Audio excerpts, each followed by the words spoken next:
حضرت عمر فاروق رضی اللہ تعالیٰ عنہ نا باہر والوں کا بھی بڑا سخت حساب کرتے تھے. بڑا ایک گورنر صاحب نے لباس بڑا شاندار پہننا شروع کر دیا تھا تو حضرت عمر نے اتروا کے نا تو انہیں ٹاٹ کا لباس پہنا کے تو اونٹ چرانے کی ڈیوٹی دے دی تھی.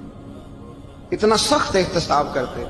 کسائی کی دکان پر بھی 1-2 گھنٹے کھڑے ہوتے تھے. جو آدمی مسلسل 2 دن گوشت خریدتا تھا نا فرماتے تھے اس کا ٹیکس بڑھا دو, لوگوں کو دال نہیں مل رہی اور یہ روز گوشت کھاتا ہے. حضرت فاروق اعظم اس کو جزیہ کہا جاتا تھا یا کچھ اور معاملات ہوتے تھے بڑھا دیتے تھے. مسلسل جو 2 دن آدمی گوشت کھاتا تھا فرماتے تھے مدینے میں غربت ہے, اگر یہ والا نظام تم کرو گے تو غریب لوگ کس کی طرف دیکھیں گے. لیکن اس سے زیادہ بڑھ کر جو ان کی زندگی کا معیار اور سٹیٹس تھا وہ یہ تھا کہ اپنے گھر کا خاص خیال رکھتے, خاص توجہ کرتے. ملک شام سے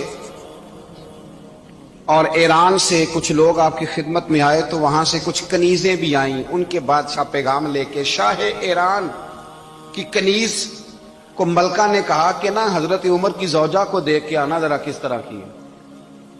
ہمارے ملک میں کیا کہتے ہیں خاتون اول, جی خاتون, باقی سارے دووں میں خاتون اول. ذرا خاتون اول کو دیکھ کے آنا. تو وہ جب آئی نا گھر میں ملنے تو کہا کہ مجھے میری ملکہ نے کہا تھا کہ عمر کی زوجہ سے اہلیہ سے ملاقات کر کے آنا. تو حضرت عمر کی اہلیہ نے نا ایک جوڑا کپڑوں کا دے دیا ملکہ کے لیے اور ایک خوشبو کی شیشی دے دی. اب جب وہ تحفے وہاں گئے تو اس ملکہ نے نا کچھ سونے کا سامان بھیجا, کچھ زیورات بھیجے, کچھ تحائف بھیجے. جب حضرت عمر کے گھر آئے نا وہ خادم لے کے آیا, اس نے کہا جی آپ کی اہلیہ نے تحفے بھیجے تھے. تو جواب میں شاہ ایران کی بیوی نے یہاں جس ملک کا وہ سفیر تھا انہوں نے بھی یہ بھیجے. تو حضرت عمر فاروق نا وہ تحفے لے کے گھر گئے تو جا کے کہنے لگے اپنی اہلیہ سے یہ تو کب سے تحفے تحائف بھیجنے لگ گئی ہے, یہ کب سے نظام شروع ہو گیا. تو کہ حضور تحفہ دینا لینا تو ٹھیک ہے, سنت ہے, محبت بڑھتی ہے, تو یہ کوئی قباحت نہیں, اور میں نے اپنی ذاتی استعمال کے لیے جو چیزیں رکھی تھی وہ میں نے دی ہیں. تو حضرت عمر فاروق رضی اللہ تعالیٰ عنہ فرمانے لگے ہم نے کسی ملک کے ساتھ اور اس کے بادشاہ کے ساتھ ذاتی تعلق نہیں بنانا, تعلق جو بھی بنے گا رسول اللہ کے دین کی برکت سے بنے گا. ذاتی رشتے نہیں ہم نے قائم کرنے. ذاتی آپ کے ملک کی جو ایئر لائن جس کا ہر سال خسارے کا ڈنڈورا پیٹا جاتا ہے نا, وہ ہمارے بادشاہ صاحب اور صدر صاحب اگر غیر ملکیوں کو گھوڑا کبھی بھیجنا ہو نا, گھوڑا تو پورا ایک جہاز گھوڑا لے کے تحفے میں جاتا ہے. پورا جہاز غریب قوم کا یہ سرمایہ, اور قوم بڑی بادشاہ ہے, لائنوں میں لا کے ووٹ دیتی ہے. 2 کام ہمیشہ لائن میں لا کے کرنے, ایک بل لائن میں لا کے جمع کرانا ہے اور ایک ووٹ لائن میں لا کے, تاکہ پھر پورے 5 سال لائن میں ہی لگے رہیں.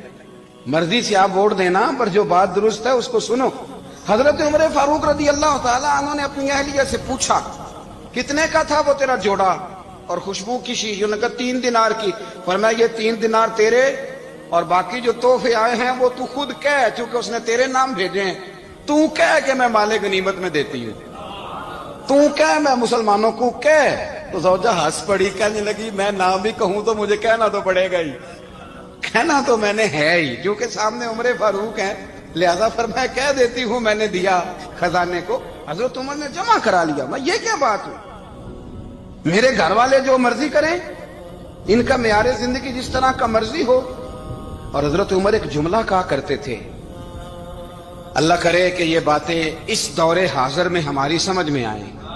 حضرت عمر فاروق رضی اللہ تعالیٰ عنہ اپنے بچوں کو فرمایا کرتے تھے کہ بہت آدمی کو بھوک لگی ہو نا اور پھر اس کی پسند کا کھانا پکا ہو, جتنے شوق سے وہ اس کھانے کو دیکھتا ہے نا, فرمایا اس طرح پوری قوم اپنے بادشاہوں کے خاندان کو دیکھتی ہے.